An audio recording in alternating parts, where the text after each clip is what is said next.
Before there were stars in the heavens and fish in the sea, there was a giving spirit. The spirit was loving, generous, and kind. The spirit would move across the vast emptiness of the heavens, imagining all of the wondrous creations he desired to fill it with. Then, one day, the giving spirit began to speak into the darkness, and as he began to call out, light and life and beauty began to spring out all around him. Each and everything that was created carried the mark of the giving spirit, so that his majesty would always be on display. But for his most prized creation, the giving spirit planted something extraordinary within them, the seed of eternity, each seed containing a divine purpose to guide them along their journey.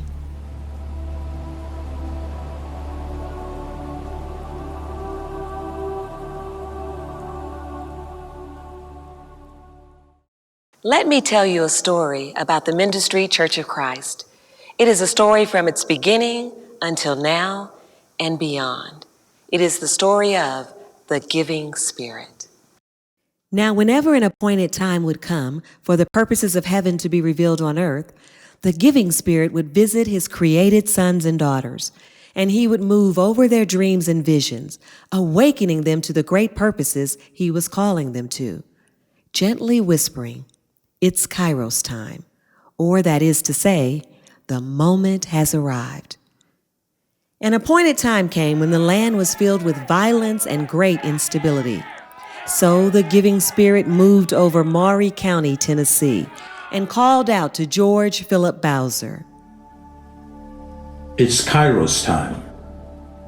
The Lord has need of you. G.P. Bowser answered the giving spirit, "O giving spirit, what use could you possibly have with me? I have but only one arm. I cannot work. I have no father to show me the way, and the times are not safe for one born such as I." My dear GP, do not look at what's on the outside, but look at what I've placed inside. Now go, teach and build. So G.P. Bowser left the giving spirit, vowing to only focus on what was inside of him. He knew his mind and his voice were things that were inside of him. So with those, he committed himself fiercely to his education and gave himself fully to the Word of God. He learned Greek and Hebrew, French and German and Latin. And the more he learned, the more he understood the power that knowledge contained, and that this power was desperately needed for the sons and daughters of God who lived in a land that did not recognize their divinity or humanity. So remembering the words of the giving spirit, he began to teach and build places of learning for others to come and study the Word of God and be empowered by it. And he began to write and publish words that would help educate and edify believers in churches all across the country. And again, when the appointed time had come, the giving spirit moved over Conway County, Arkansas, and called out to John Steve Winston. It's Kairos time. The Lord has need of you. J.S. Winston answered the giving spirit, "O giving spirit, I have heard of your ways, of how you spoke to my grandfather, who was a slave, and saw fit for him to learn your truth, so that when freedom came, he could preach of the freedom that is eternal." My dear J.S., you have discerned wisely. The generations that have gone before you have prepared you for the path that is in front of you. Now go. Equip and train my sons and daughters with my word, and as you go, share with them songs of your heart. I will go as you will it. So J.S. left the giving spirit and began to serve fervently in the church, singing, ushering, teaching. But there were those who were not properly trained in the Word of God, who did not understand the fiery passion that burned within him. So they sought ways by which they could quench it. Soon, J.S. returned to the giving spirit discouraged and with a heavy heart. "O giving spirit, where have you called me? You know my heart, how I have honestly sought to do your will, but I am rejected and restrained. There are those who question the truth you have given me to share, because I am a young man, not yet 25 years old. And others deem me unfit for the pulpit because I do not have a wife. My grandfather is no longer here, and I have no living father to show me the way. My dear J.S., let no man despise thy youth. Continue to be an example of those who believe, and give no worry to the presence of a physical man or woman in your life. What is absent in the flesh will be provided in the spirit. I will send you to my son G.P., whom I love, who is faithful in the Lord. He will instruct you in the way. The calling remains. Go, equip and train.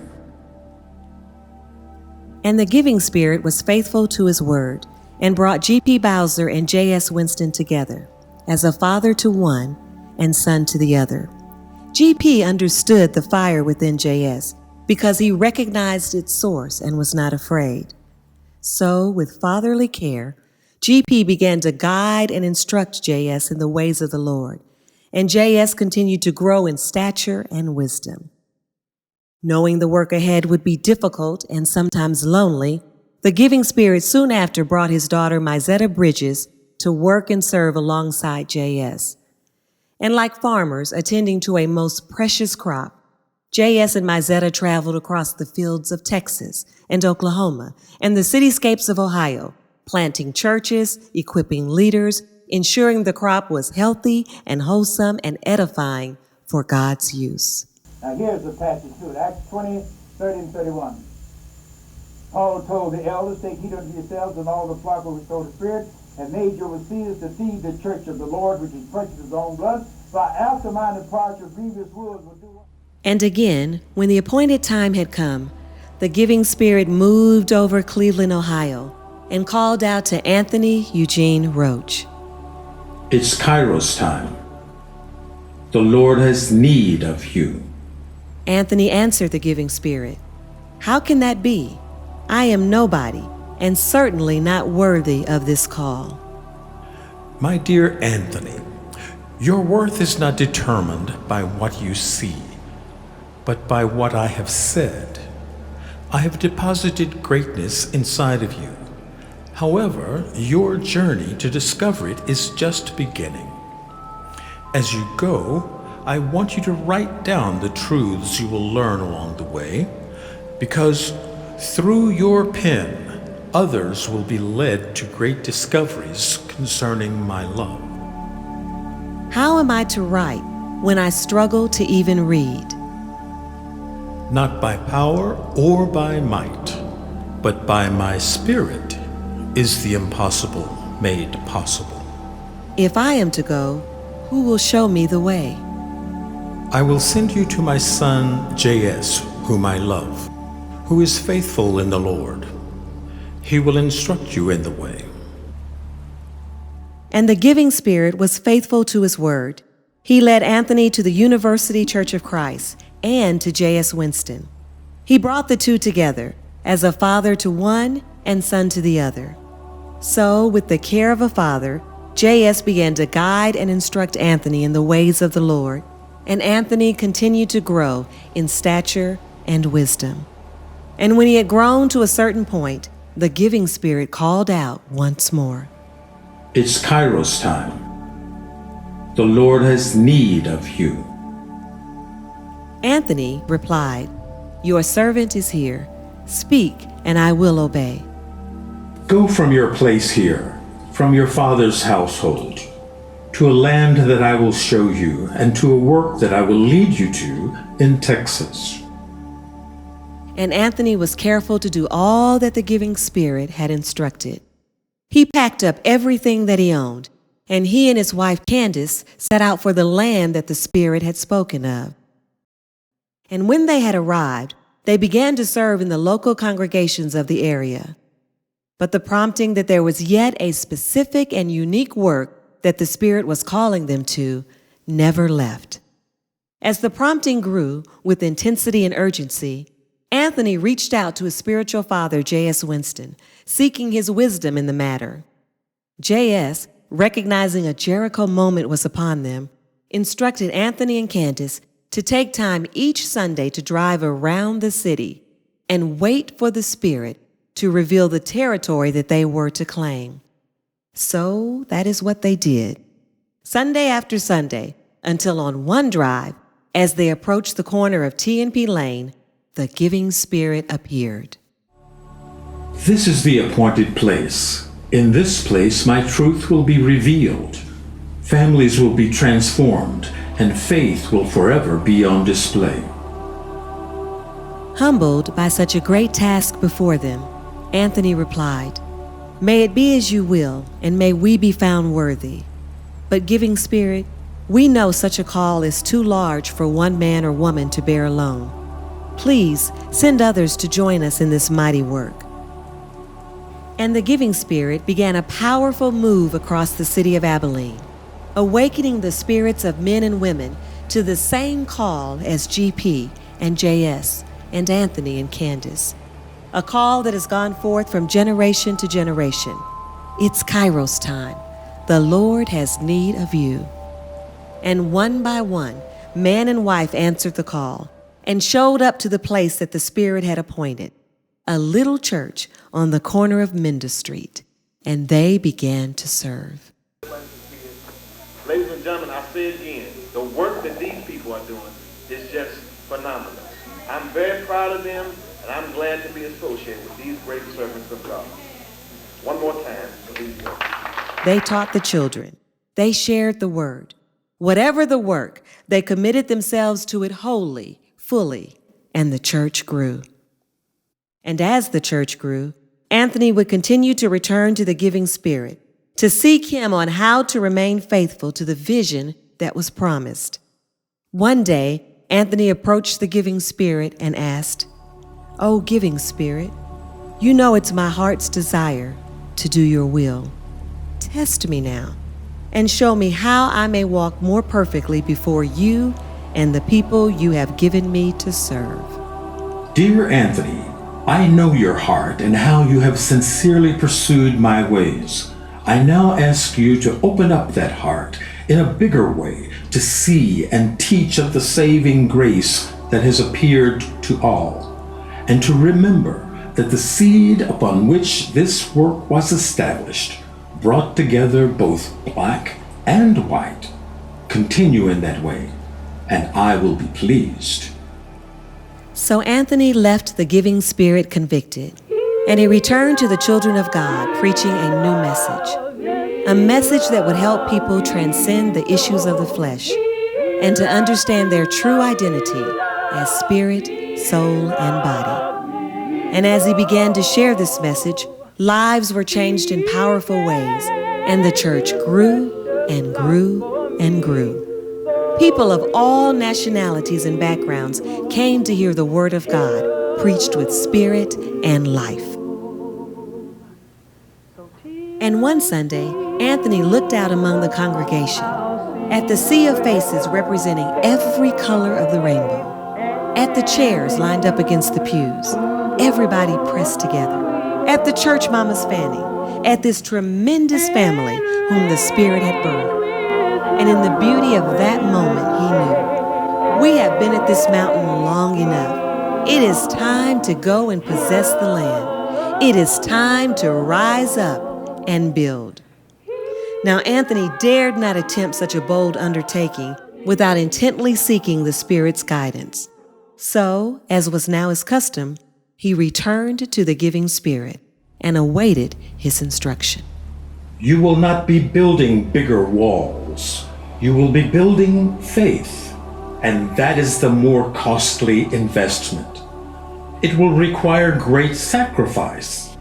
There will be fear and uncertainty, but you must not let that stop you, because what is at stake is not you, your ministry, or your reputation, but what is at stake is the very essence of the I am. But fear not. I make this promise to you, my son. If you put your full trust in me, then you cannot fail, because I cannot fail. With this instruction, Anthony left sober-minded, committed to the task ahead. With the words of the giving spirit still echoing in his ear, he quit his job. He was able to give his full attention to equipping the church to embark on their biggest faith journey yet. He took them to the Word of God and placed his stakes there on a foundation that was certain and sure. And from that place, he began to preach faith. Faith is our victory. We walk by faith and not by sight. We must go forward by faith. So it was faith that became the rallying cry for the members of the Little Hothouse. It was faith that moved members to give sacrificially towards the goal. And it was faith that made them victorious in securing the promise. And when the promised day arrived and hundreds gathered to see the church that faith built, it was the refrain of faith that members spoke in dedicating the new building for the purposes of God.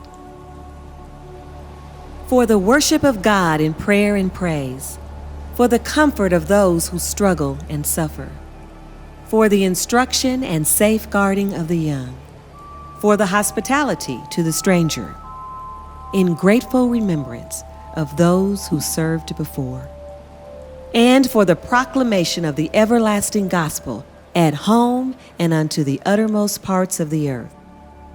These words of dedication became the tenets by which the congregation committed itself to service, and the years passed, and the congregation grew. New faces came along, while others transitioned on. Great lessons had been learned while building the new house of faith. Lessons on how to take possession of the promises of God. And as Anthony surveyed the new land, he recognized there was yet more territory to claim, the territory of the spirit, soul, and body. He'd observed that the same victory they had achieved with the building was not always reflected in lives of those who were called to be more than conquerors. This great paradox deeply troubled him. It troubled him, as he knew the chosen sons and daughters of God were being robbed of the greatness and wholeness they were created for. So, with the intensity of a doctor in search of a cure, Anthony dedicated himself to studying the great disease of the soul, old self-love, and eradicating it with the powerful antidote of new self-love. He penned his discoveries in books and curriculum that transformed, empowered, and healed lives in miraculous ways. And the years passed, and the congregation grew. New faces came along, while others transitioned on.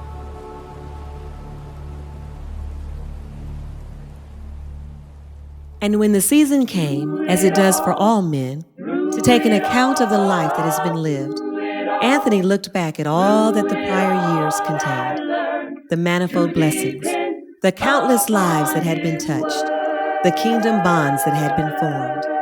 And although it hadn't always been easy, for pain and suffering had been visitors too, it had been just as the giving spirit declared it would be. Truth was revealed, families were transformed, and faith had been displayed in miraculous ways. And for this, Anthony was grateful. And as he was contemplating these thoughts, the giving spirit appeared, issuing one final charge. Just as the story did not end with Bowser or Winston, the story must not end with you. Legacy is not only about what is left behind, but also about what is extended forward. There is one who possesses an earnest caring for the people of God, an enthusiastic heart for service and leadership. You shall be a father to him, and he shall be as a son to you. Now go to him and prepare him, for his time is soon approaching. Anthony knew the one of whom the giving spirit spoke, for he himself had observed the sincerity of Ian Nickerson's heart and his deep respect for the things of God. So, in the same manner as the spiritual fathers who had come before him, Anthony began to guide and instruct Ian in the ways of the Lord, and Ian continued to grow in stature and wisdom. And when the appointed time had come, the giving spirit moved and called out, Ian, it's Kairos time. The Lord has need of you. And that is the story of the giving spirit. It is a story that began before there were stars in the sky or fish in the sea. And it is a story that continues today as the giving spirit is moving over us, his sons and daughters, gently whispering, it's Kairos time. The Lord has need of you. Family, future, our faith. Family, future. By faith, we're committed, dedicated. You can see it. By faith, we're committed, dedicated. You can see it. By faith, we're believing. Faith, we're committed. Faith, dedicated. Faith, we can see it. Faith, we're believing. Faith, we're committed. Faith, dedicated. Faith, we can see it. By faith, we're believing. Faith, we're committed. Faith, dedicated. Faith, we can see it. Faith, we're believing. Faith, we're committed. Faith, dedicated. Faith, we can see it. Faith, we're believing. Faith, we're committed. Faith, dedicated. Faith, we can see it. Faith, we're believing. Faith, we're committed. Faith, dedicated. Faith, we can see it. Faith, we're believing. Faith, we're committed. Faith, dedicated. Faith, we can see it. Faith, we're believing. Faith, we're committed. Faith, dedicated. Faith, we can see it. Faith, family, future. Faith, family, future. Our faith, family, future. Our faith, family, future. It's Kairos time. The Lord has need of you.